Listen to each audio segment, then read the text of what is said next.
fantasma, y a sierra se oye un murmullo. No es el viento, es la señal de un convoy que va de paso, listo para trabajar. Lo comanda un hombre serio, de mirada de halcón le apodan. El fantasma tiene bien su posición.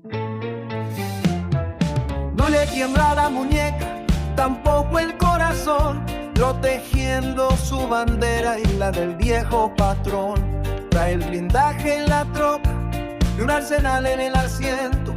No le gustan los problemas, pero está listo al momento. Carga con un buen equipo, pura gente de valor, fieles hasta la tumba y conocen bien su labor.